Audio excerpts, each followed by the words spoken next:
En cette rentrée scolaire, les parents d'élèves du département de Tengrela sont soulagés. 1500 élèves issus de familles défavorisées reçoivent des kits scolaires, des kits constitués de livres, de cahiers, de stylos et bien d'autres, le tout d'une valeur de 5 millions de francs CFA. L'initiative est de l'ONG Élite d'Afrique de l'Ouest, EWA, déterminée à accompagner les enfants des familles défavorisées à bénéficier d'une éducation de qualité. En remettant les kits scolaires, le président de l'ONG a invité les élèves à l'excellence afin de participer dans le futur à la construction de la nouvelle Côte d'Ivoire.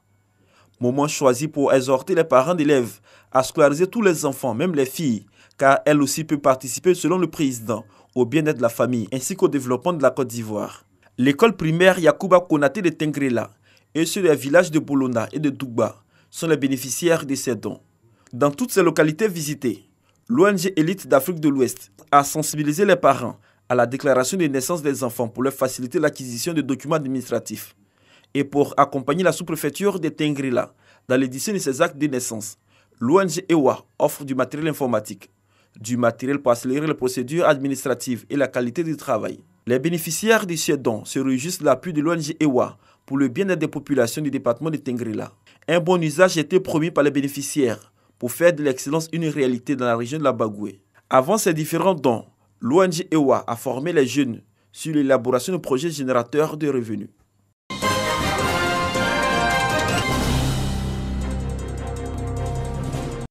Bouaké Bromakouti, marché de vivriers. Les denrées de première nécessité se font de plus en plus rares sur le marché. La banane plantain, les aubergines, la graine de palme, des produits vivriers de grande consommation cultivés pour la plupart hors de la ville de Bouaké. Conséquence, la flambée des prix sur les différents marchés. Il n'y a rien sur le marché. Quand on gagne un peu, les femmes là crient que c'est cher, donc ça ne marche pas. Ça y est, là, tout est gâté même aussi. Les femmes qui gagnent pour un peu pour venir, c'est les femmes là qui font ça cher. Avant, on faisait à 500, donc maintenant c'est 2000, 1500. Comment était 1200, donc maintenant c'est 2500. Elle a appelé en brousse pour que les femmes n'aient pas au champ pour aller chercher. Même au marché, là, au marché des diables, là, il n'y en a pas. Les femmes ne viennent plus. Parce qu'elles ont peur. Des prix hors de portée de plusieurs ménages. Ces prix qui sont passés du simple au double. On s'est dit que peut-être que les femmes vont prendre ça cher. Donc c'est pourquoi elles nous revendent comme ça. Sinon avant c'était pas cher. Mais maintenant c'est devenu cher. Le bagage ne vient plus, on rentre en brousse pour partir prendre placali là, on prend moto. Moto là c'est cher, donc on vient là, on est obligé de faire 300, 500. Ce qu'il y a là même là-bas c'est 2000. Mais maintenant ça c'est 4000. Avant ça au moins on peut dire c'est 50. Mais maintenant là c'est 100, même si on peut faire 150 000. C'est pas pour 50, mais si tu veux pour 150, il te fait à 150. Les ménages ne sont pas les seuls à payer le prix de la rareté des produits vivriers. Les tenanciers des maquis vivent également la situation. Au marché, il n'y a plus rien. La banane est chère, l'igname est cher. Les condiments même, on n'en parle pas. Les clients se plaignent parce qu'ils se disent qu'on découpe petit. C'est petit parce que c'est cher.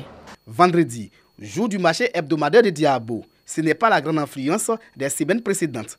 La peur de voir les accès de la commune encore barricadés est la principale raison. Nana Baté Thomas est à la manœuvre pour le ravitaillement du marché. Il y a la paix ici, il n'y a rien qui freine un peu l'activité commerciale. Donc j'invite toutes les populations à s'approvisionner au niveau de leurs champs et de venir approvisionner le marché afin que nous puissions approvisionner aussi Bouaké et Abidjan. Depuis le lundi dernier, les voies d'accès à la région du Béké sont débarrassées des barricades. Avec les efforts déployés au niveau national, la question du ravitaillement des différents marchés en produits vivriers devrait se faire aisément.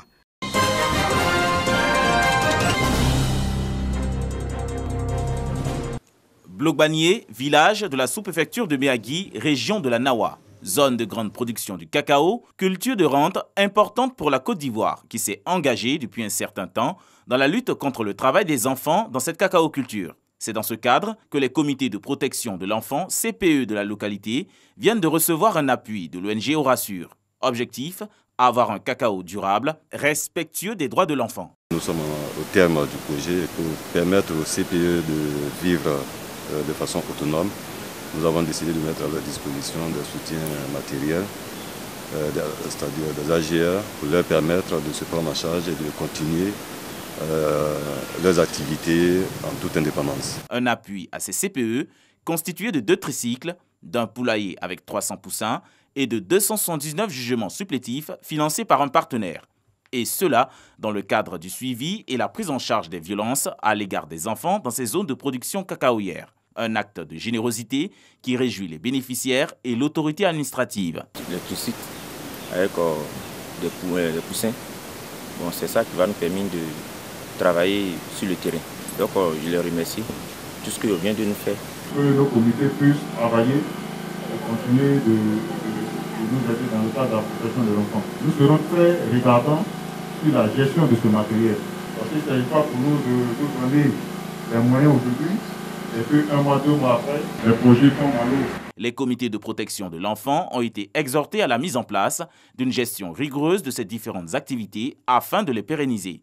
Cette organisation non gouvernementale œuvre à une amélioration des conditions des producteurs de cacao, retirer les enfants de plantation et à mettre en application la politique de l'école obligatoire du gouvernement.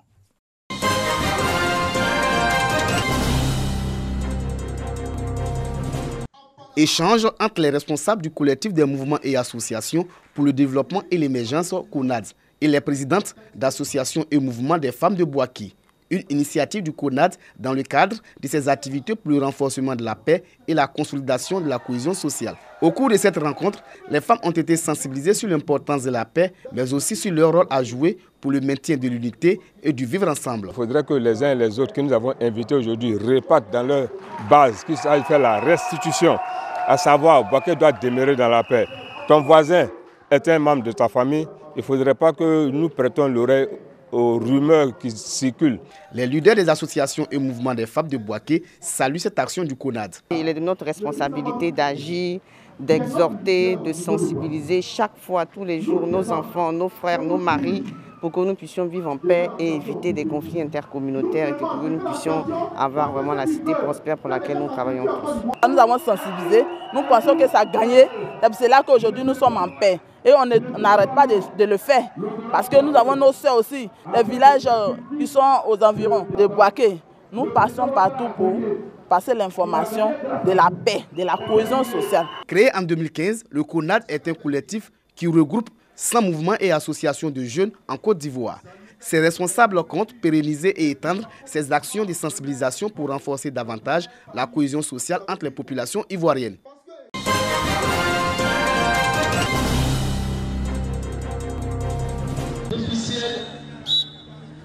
La deuxième édition du Festival de la paix et de l'unité nationale par le sport dénommé Bouaké Festisport a connu son apothéose. Plus de 750 athlètes ont pris part à ces compétitions à travers 5 disciplines collectives et 2 individuelles. 3 finales étaient au programme des rencontres, à savoir les finales de football, de handball dames et de maracana hommes. Les compétitions ont opposé les équipes issues des différents quartiers de Bouaké.